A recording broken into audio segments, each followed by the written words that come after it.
Imagine waking up one morning, you grab your coffee, sit down at your computer, and boom, your files. Locked, encrypted, held hostage. Or maybe you're managing IT for a company and you suddenly realize someone's been inside your network for months, just quietly taking data. Yeah, how does that even happen? Well, often it's these unseen weaknesses, these little hidden flaws in the operating systems we use every single day. Uh-huh. OS vulnerabilities. They're the silent threats that can cause chaos for businesses or, honestly, just stop your IT career right in its tracks. So before we really dive into this critical topic, if you want those insider tips that might genuinely save your bacon one day, or you just want to get up to speed fast in this tech world, Definitely hit that like button, subscribe, share this deep dive. yeah, do it now so you don't miss out on the insights that could really change how you think about digital security. Okay, so today we're digging deep into Chapter 8 of Hands-on Ethical Hacking and Network Defense, the third edition. Great resource. It really is. And this chapter lays out intrusion security testing as like a vital way to improve network defense. So what's our mission today specifically? Well, drawing from the book, our goal is to help you understand how to spot network security vulnerabilities. And the key is we're looking at the techniques and the software that attackers actually use. Thinking like the bad guys to be better good guys. Exactly. And then, crucially, figure out the best ways to lock down those vulnerabilities. We'll cover Windows, Linux, file systems, network protection, the whole 9 yards. Perfect. So let's start right there. Why do these vulnerabilities even exist? I mean, operating systems like Windows, Linux, they're incredibly complex, right? Built by huge teams. Massively complex, thousands of developers, millions of lines of code. So is it just inevitable flaws are going to happen? Or is it more about how all those complex parts connect, creating blind spots? I think it's both, really. The sheer complexity means flaws are almost guaranteed, yes. But you're right, it's the interactions between components where things often go unexpectedly wrong. That's why ethical hacking and network defense are so vital. Right. The main goal isn't just finding flaws, it's analyzing them, understanding the risk, and then, fixing them. It's about understanding the enemy's tactics to build better defenses. Knowing their playbook. Precisely. And that includes understanding the methods, but also the legal side, the restrictions, the mission of security testers. It's a proactive mindset. How would I break this so I can stop someone else from doing it? Okay, let's jump into the Windows world first. File systems, we use them constantly, FAT, NTFS. Yeah. But how do they become security weak points? Yeah, it's fundamental stuff we often take for granted. The original file allocation table, FAT, it was basic. Very little security built in. Right. Then came NTFS with Windows NT. That was a huge leap. It introduced access control lists, ACLs. So you could get really specific about who could do what. Exactly. Granular permissions, like this user can only read this file. Massive improvement over FAT. But here's the catch. Even the best ACLs are useless if they're misconfigured. You leave one permission too wide and bang, the door is open. Configuration is key then, even with better tech. Yeah. Okay, what about remote procedure call, RPC? Sounds useful, run code remotely, but also sounds kind of scary from a security perspective. It is incredibly useful, essential for how network services work, letting programs talk across computers. But yeah, security is the challenge. Remember the Conficker worm back in the late 2000s? Oh yeah, that was everywhere. It spread like wildfire precisely because it exploited an RPC vulnerability. Millions of machines infected. It was a massive wake-up call about how critical these underlying communication channels are. So even if newer systems are better, old vulnerabilities might linger. They can, yeah. Yeah. Especially due to backward compatibility needs or just plain old misconfiguration. Tools like Microsoft Baseline Security Analyzer, MBSA, can actually help sniff out some of those lingering RPC issues. Good tip. Okay, moving on. NetBIOS and Server Message Block, SMB. Kind of the unsung heroes for file sharing, especially back in the day. Where's the danger there? Well, NetBIOS itself isn't a protocol, more like an API and interface. The issue often comes down to, again, backward compatibility. Seems like a theme. It is. Newer Windows might not strictly need it, but it's often enabled anyway, creating this potential attack surface. And attackers have tools specifically for SMB, like LUT cracks SMB packet capture or SMB relay, designed to intercept or mess with SMB traffic. So even improvements like SMB2 didn't solve everything. SMB2, introduced in Vista, was definitely faster and simpler, which theoretically reduced the attack surface, but it didn't eliminate the risk. Attackers just shifted focus. And then you have CIFS NTFS, the Common Internet File System, basically an enhanced SMB for internet sharing. Again, powerful, but needs careful security, like understanding share level versus user level security. Get that wrong, and you've got problems. But what about this thing called a null session? Sounds harmless? It sounds harmless. It's basically an anonymous connection, no username, no password. Think of it like someone peering through your window without actually breaking in yet. Reconnaissance. Exactly. Attackers use null sessions to gather Intel usernames, shared folders, network layout. It doesn't give them direct access, maybe, but it maps out the target for a later attack. It's surprisingly effective for initial info gathering. Okay, so that's the core OS stuff. But then you add applications, services, more layers, more complexity, more vulnerabilities. Absolutely. Take web services. IIS, Microsoft's web server. Older versions, like in Windows 2000 Server, were notorious. They installed by default with some pretty serious security holes that admins often didn't even know about. Until it was too late. Pretty much. Now, newer versions, like IIS 6 through 10, are secure by default, which is much better, but they still need constant patching and careful configuration. Which brings up a key point. Patching. Are you listening right now? Regularly patching everything, not just the OS, but all the apps, all the services. Because that's often where the cracks appear. People know they should patch, but managing the process, especially with older stuff, that's the real challenge. Yeah, the process itself can be the vulnerability. Okay, databases. We worry about the data in them, but the database system itself. Huge potential vulnerability.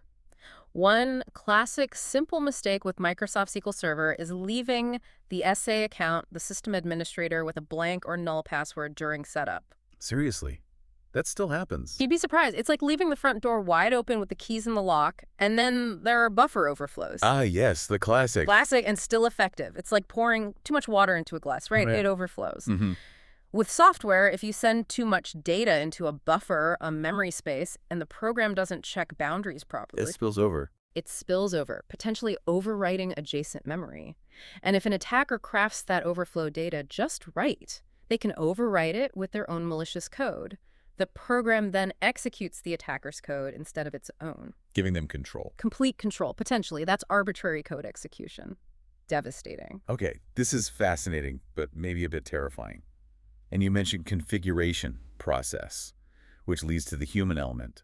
Passwords seem like the most obvious example here. Absolutely critical. And it's not just having a password policy, it's having a good one and actually enforcing it. Oh, makes a good one. It's the whole package, enforcing length, complexity, upper, lower, numbers, symbols, making people change them regularly, preventing reuse, blocking common dictionary words or personal info. And the really basic stuff, don't write them down, don't share them. And things like domain controllers help enforce this. Yeah, domain controllers are key for setting those policies centrally, password age, minimum length, and importantly, account lockout thresholds. Lock someone out after too many failed tries, stops brute force guessing. But still, despite all the tech... People are the weak link. Often, yes. Social engineering, weak passwords chosen despite policy. The human element is consistently one of the most exploitable parts of the chain. Okay, so the human factor is huge. We focused a lot on Windows. What about Linux? Lots of people think it's inherently more secure. True. That's a common belief, but it's a bit of a dangerous oversimplification. How so?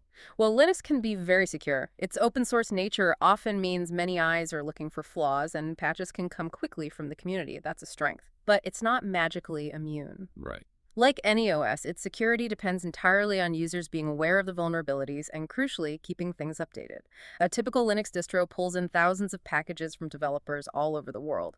Flaws are inevitable, just like in Windows. So staying current with releases and fixes, absolutely essential. So vigilance is key, regardless of the OS. You mentioned interoperability before. Samba comes to mind, letting Linux and Windows play nice together. Does that create specific risks? It does. Samba is brilliant tech, right? It implements CIFS on Unix-like systems, letting them share files and printers with Windows machines seamlessly. Basically tricks Windows into thinking it's talking to another Windows box. Great for mixed environments. Fantastic for collaboration. But any vulnerability found in Samba itself now becomes a potential bridge for an attacker to cross between those different OS environments. It blurs the lines, so securing Samba properly is really important. Okay, and beyond things like Samba, Linux isn't immune to malware either, right? Trojans, rootkits? Not at all. Trojans work the same way. They pretend to be something useful, a cool utility, a document, whatever. You run it, and bam, it does something nasty. Like what? Oh, could be anything. Setting up remote access for the attacker, creating a hidden file share, stealing passwords, logging keystrokes, ransomware encrypting your files, or just destroying data. Nasty stuff. And rootkits are even worse. Yeah, rootkits are particularly insidious. They usually get installed after an attacker has already gained root or administrator access. The rootkit's job is then to hide the attacker's presence. No. By modifying core parts of the operating system itself, it might alter commands like ls so it doesn't show the attacker's files or xs so it doesn't show their processes. It makes the intrusion almost invisible, allowing the attacker to stay hidden and maintain control long term. Really stealthy. Wow. Okay, so we've painted a picture of the threats across Windows and Linux. For someone listening, maybe a student or someone starting in IT, what's the takeaway? How do they actually use this knowledge? How do we become the guardians? This is where we connect back to those course objectives, that practical knowledge. It starts with identifying core concepts, understanding what network security and penetration testing are really about. Where do you start looking for known issues? A great public resource is the CVE database, Common Vulnerabilities and Exposures. You can look up known flaws for pretty much any OS or software. Then you have tools. Like Nessus, OpenVAS. Exactly. Nessus, OpenVAS, they automate vulnerability scanning. Fantastic tools. But the key is you need to understand the results they spit out. For Windows specifically, MBSA is helpful. And for Linux, you need enumeration tools to map out what's actually on the network machines, OS versions, accounts, shares, services. So it's about knowing the tools and interpreting the data. Absolutely. Comparing different hacking tools, understanding their strengths and weaknesses, using current security software effectively. These are vital skills. It's about conducting penetration testing yourself ethically to find weaknesses first. Okay, finding them is step one. Step two, fixing them, preventing them, hardening the systems. What are the absolute must-dos? Right, hardening. Well, number one, non-negotiable. Patching. We keep coming back to that. Because it's fundamental. Keep the OS, applications, everything up to date. Whether that's Windows Update, automatic updates, or enterprise tools like WSUS or SCCM, just get it done. That's the baseline. Okay, baseline. What else is critical? Antivirus. Always running, always updated. Seems obvious, but you'd be surprised. Also, logging. Turn on detailed logging and actually review the logs. What are you looking for? Suspicious patterns, like seeing a series of commands, ipconfig_all, then netstat beshar, netview, gpresult run close together.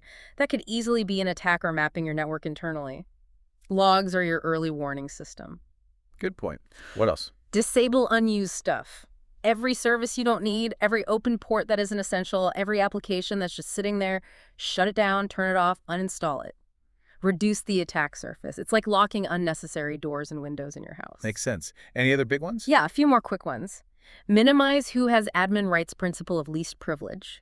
Use software to prevent sensitive data leaks. Segment your network. Be super careful with default permissions and shares. Use firewalls or packet filtering. Consider file integrity checkers. It's all part of building layers of defense. So it's really about a layered approach, thinking defensively. Which brings us back to the ethical hacker mindset. Learning the attack techniques isn't about being an attacker. No, not at all. It's about becoming the best possible defender. You learn how attackers think, what tools they use, so you can anticipate their moves and shore up your defenses before they strike. Like using password crackers internally. Exactly. Tools like PWDump or John the Ripper can crack passwords.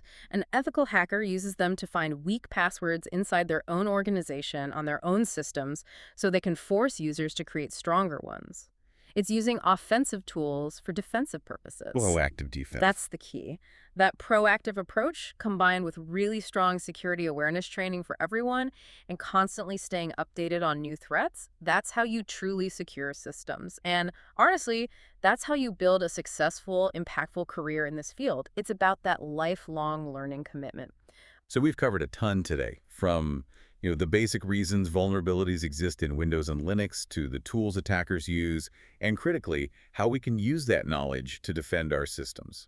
Yeah, the big takeaway really is that while these weaknesses are, frankly, everywhere, The power to protect ourselves, our data, our organizations, it's definitely in our hands. We just have to choose to use it effectively. We started out imagining that nightmare scenario, like a Netflix documentary about a cyber attack. Right. And by understanding these OS vulnerabilities, by applying these ethical hacking principles for defense, you're not just watching the documentary. You get to be the protagonist, the one who understands the plot, finds the holes, and ultimately prevents that bad ending. That's a great way to put it. So if this deep dive gave you some valuable insights, things you can actually use in your studies or your career. Please do hit like, subscribe, maybe share it with colleagues or classmates. Yeah, your engagement really helps us keep bringing these kinds of crucial tech topics to you. So, as you wrap up listening today, here's something to think about. What's one hidden vulnerability, maybe in your own digital habits, maybe in a system you manage or use, that you're going to identify and fix today? Think like a hacker, act like a guardian. Until next time, keep your systems and your ethics strong.